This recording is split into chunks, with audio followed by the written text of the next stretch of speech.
আমি ঘুমের মধ্যে আজে বাজে স্বপ্ন দেখি, আর স্বপ্নে কারোর মৃত্যু দেখলে কি খারাপ কিছু হয়? ঘুমের মধ্যে খারাপ স্বপ্ন, এটা আমরা অনেকেই দেখি। এখন প্রথম কথা হলো, ভালো স্বপ্ন কি আর খারাপ স্বপ্ন কি, এটা সংজ্ঞাটা কি, কোনটা ভালো কোনটা খারাপ বুঝবো কিভাবে? উত্তর হলো, কিছু স্বপ্ন আছে যে স্বপ্নগুলো দেখার পর আমাদের মন প্রফুল্ল হয়ে যায়, মন প্রশান্ত হয়, ভালো লাগা কাজ করে, এগুলোকে আমরা ভালো স্বপ্ন ধরতে পারি। আর কিছু স্বপ্ন আছে যে স্বপ্নগুলো দেখার পর আমরা ভয় পাই, অস্থির হই, বিচলিত হই, পেরেশান হই, এগুলোকে খারাপ স্বপ্নের মধ্যে ফেলতে পারি। এবার আসা যাক, এই ভালো স্বপ্ন এবং খারাপ স্বপ্নের মধ্যে আমরা কোনটা হলে কি করব? উত্তর হলো, স্বপ্নের ব্যাপারে যদি আমি ভালো কিছু দেখে থাকি তাহলে সেটা গণহারে সাধারণত বলে বেড়ানো উচিত না। যদি সেটার সাথে জাতীয় কোনো স্বার্থ জড়িত থাকার মতো বিষয় না হয়, তাহলে সেক্ষেত্রে নিজের ব্যক্তিগত আপনার স্বপ্নের কথা বাইরে গণহারে বলা বেড়া উচিত না। যারা স্বপ্নের ব্যাখ্যা জানেন, এরকম ব্যক্তিদের কাছে শুধু পেশ করা যায়। দ্বিতীয়ত হলো, খারাপ স্বপ্ন যেটা পর আমি বিচলিত হয়েছি, এটা দেখার পরে প্রথমত যদি এমন হয় যে স্বপ্ন দেখেছি এটা দেখার পর আমার পেরেশানি লাগছে, আমি চিন্তাগ্রস্ত হয়ে যাচ্ছি, পেরেশান হয়ে যাচ্ছি, তাহলে এটা কখনো কখনো শয়তানের তরফ থেকে হয় মানুষকে পেরেশান করার জন্য।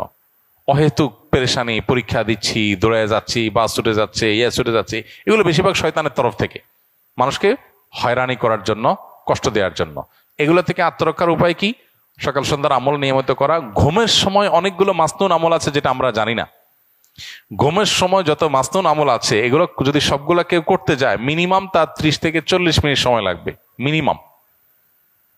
সে সবগুলো আমল করতে চাইলে এই পরিমাণ কোরআনে বড় বড় সূরা তেলাওয়াত করার কথা আছে, অনেকগুলো আমল আছে, সেগুলো করে যদি শোন, ওযুর সাথে শোন, ইনশাআল্লাহ আল্লাহ তাআলা হেফাজত করবেন।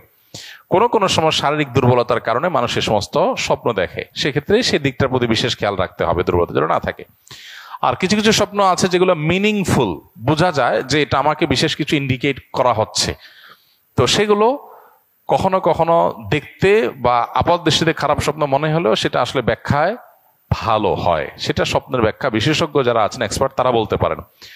স্বপ্নে মৃত্যু দেখলেই যে মৃত্যু হয়, নট নেসেসারি, এরকম সবসময় না। কোনো ক্ষেত্রে এরকমও হয়েছে, এক ব্যক্তি আমাদের পরিচিত খুব, তিনি মৃত্যুর কিছুদিন আগে তিনি স্বপ্নে দেখলেন তার মৃত একজন চাচা, তাকে স্বপ্নে দেখলেন তিনি হাঁটছেন আর ইনি পিছনে পিছনে হাঁটছেন।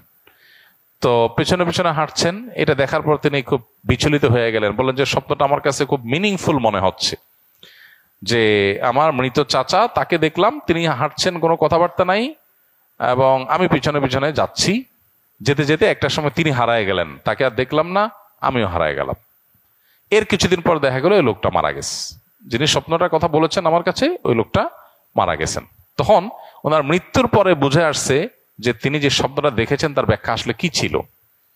তো এইভাবে অনেক স্বপ্ন আছে যে স্বপ্নগুলো মানুষকে অনেক কিছু ইন্ডিকেট করে। নবী করিম সাল্লাল্লাহু আলাইহি ওয়াসাল্লাম বলেছেন, নবুয়ত বন্ধ হয়ে গেছে, কিন্তু ঈমানদারদের মুবাশশিরাত, স্বপ্নের মাধ্যমে তাদেরকে বিভিন্ন বিষয় ইঙ্গিত করা, বিশেষ করে ভালো স্বপ্ন দেখার মাধ্যমে ভালো কিছু ইঙ্গিত করা, এটা কিয়ামত পর্যন্ত থাকবে এবং এটা নবুয়তের একটা অংশ। বিদায় স্বপ্নকে একেবারে উড়াই দেওয়ার মতো বিষয় না। তবে হ্যাঁ, স্বপ্নের কিছু কিছু আছে যেগুলো শয়তান দেখা, যেগুলো পেরেশানির কারণে, শারীরিক দুর্বলতার কারণে হয়, সেটা আছে। বাট স্বপ্নের গুরুত্বপূর্ণ একটা পার্ট আছে, বেশ মিনিংফুল। আমরা আমাদের জীবনে অনেক স্বপ্ন দেখেছি যেটার ব্যাখ্যা পরে আমাদের বুঝে আসছে যে হ্যাঁ, এটা তো মূলত এই জিনিসটা। তো এই জন্য স্বপ্ন নিয়ে আমাদের জানাশোনা বাড়ানো দরকার। দুর্ভাগ্যজনক বাস্তবতা হলো, আমাদের সমাজে আজকাল স্বপ্নের ব্যাখ্যা বিশেষজ্ঞ মানুষ পাওয়া যায় না, হারায় গেছে একেবারে। এক্সপার্ট মানুষ এরকম একটা নাই। আলেমদের মধ্যেও ওরকম আলেম পাওয়া যায় না সচরাচর, যারা স্বপ্নের ব্যাখ্যা ভালো করে বুঝেন। এটা মুসলমানদের একটা বড় সম্পদ, এই জায়গাটা একটা বড় শূন্যতা তৈরি হয়ে গেছে। তো এটা নিয়ে কারোর মনোযোগ থাকলে সেটা খুবই প্রশংসার বিষয়, স্বপ্নের ব্যাখ্যা বিষয়। তবে সেটা অবশ্যই বেশ পাণ্ডিত্যের ব্যাপার এবং জানাশোনার মতো বিষয়।